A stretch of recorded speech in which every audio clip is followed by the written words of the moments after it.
Baca lagi. Kawan-kawan baca dimanapun Anda berada. Siapkan posisi nyaman, fokuskan pendengaran, mari baca teks dan suara.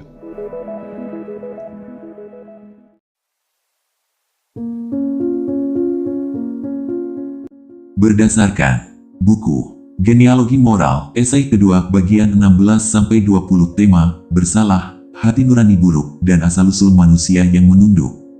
Bagian 16 hutang yang abadi. Nietzsche menulis bahwa rasa bersalah, yang dalam bahasa asalnya berarti utang, tumbuh dari akar hubungan antara pemberi dan penerima, antara kreditor dan debitor.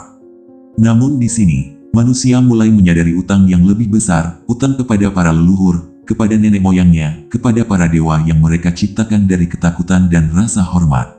Ketika manusia masih primitif, mereka percaya bahwa keberuntungan dan keselamatan datang dari para nenek moyang yang sudah meninggal. Maka, setiap keberhasilan dianggap sebagai berkat dari mereka, dan setiap bencana dianggap sebagai tanda bahwa mereka marah. Dari situlah tumbuh keyakinan bahwa manusia berutang pada yang gaib, dan bahwa utang itu harus dibayar dengan kurban, doa, dan ritual. Nietzsche berkata, semakin kuat suatu bangsa, semakin besar pula bayangan para dewa mereka. Ketika manusia mencapai puncak kekuasaan, mereka membayangkan dewa-dewa yang perkasa dan penuh tuntutan. Ketika manusia terpuruk, dewa-dewa itu ikut merosot, menjadi lembut, penuh kasih, dan memaafkan. Bagian ini menjelaskan bahwa konsep dosa atau rasa bersalah tidak lahir dari hati nurani yang suci, melainkan dari logika ekonomi kuno, dari hubungan utang dan piutang. Manusia merasa harus membayar pada kekuatan yang lebih besar darinya. Dalam kehidupan sehari-hari, kita masih melihat ini, orang memberi sesajen pada laut, membayar nazar, atau menahan diri dari hal-hal tertentu demi keseimbangan. Semua itu adalah bentuk lama dari sistem moral yang berakar pada rasa berutang pada alam semesta. Bagian 17 Tuhan sebagai kreditor tertinggi. Nietzsche melanjutkan, pada akhirnya, ketika agama monoteistik muncul, utang manusia dialihkan kepada Tuhan. Ia menjadi kreditor tertinggi, sosok yang menagih setiap pelanggaran dengan konsekuensi moral yang kekal. Namun disinilah tragedi terbesar manusia dimulai. Sebab semakin dalam manusia memuja Tuhan yang maha sempurna, semakin tajam pula kesadarannya akan ketidaksempurnaan dirinya sendiri. Dan dari sinilah lahir rasa bersalah metafisik, bukan hanya karena berbuat salah, tapi karena menjadi manusia itu sendiri sudah dianggap dosa. Nietzsche menulis dengan getir, manusia melawan dirinya sendiri seperti binatang yang terperangkap dalam kandang. Rasa bersalah yang awalnya bersifat sosial, kini berubah menjadi racun batin yang membunuh jiwa. Ia menelusuk ke dalam hati, menjadi suara nurani yang tak pernah diam, menyalahkan, menekan, dan membuat manusia kehilangan sukacita dalam hidup.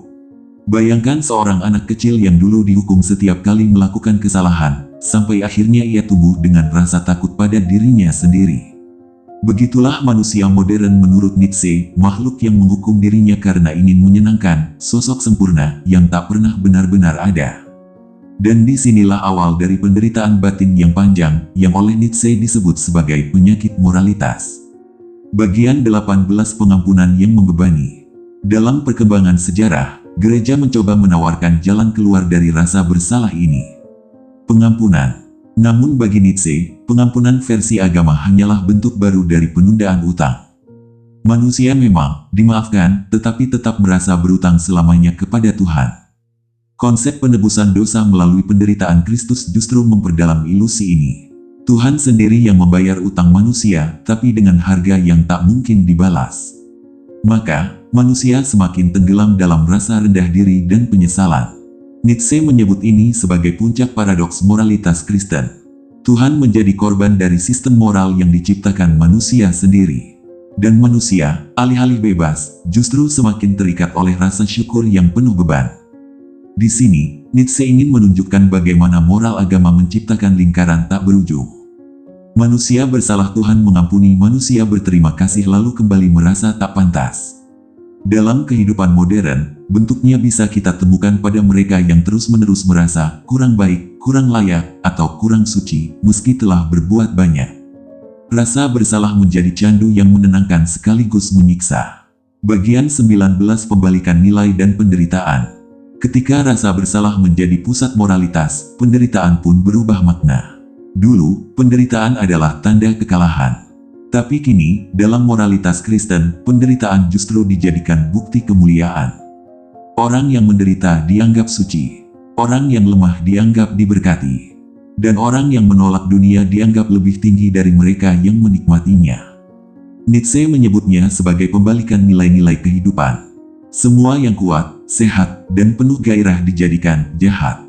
Sementara yang pasif, penurut, dan lemah dipuji sebagai baik. Penjelasan.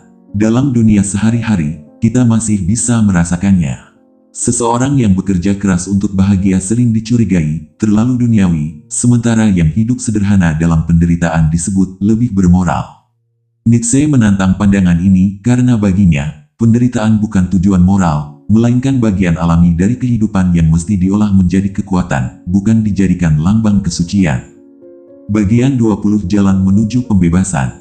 Pada akhirnya, Nietzsche menutup esai kedua ini dengan nada yang getir sekaligus membebaskan.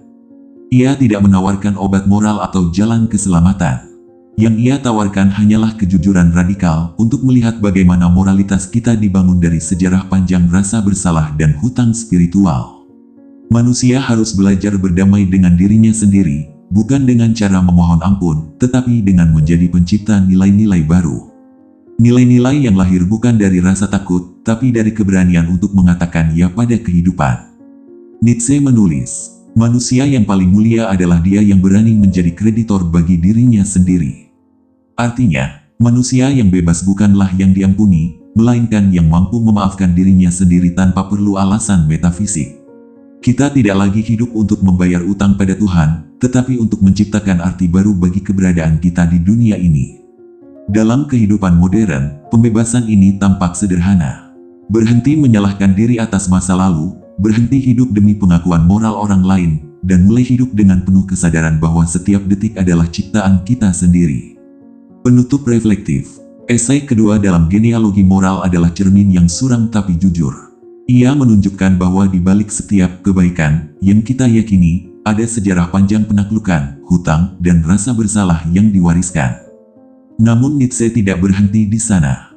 Ia mengajak kita untuk menyalakan api kecil di dalam diri, api keberanian untuk menilai kembali segala sesuatu, dan mungkin menemukan moralitas baru yang lahir dari cinta pada kehidupan itu sendiri.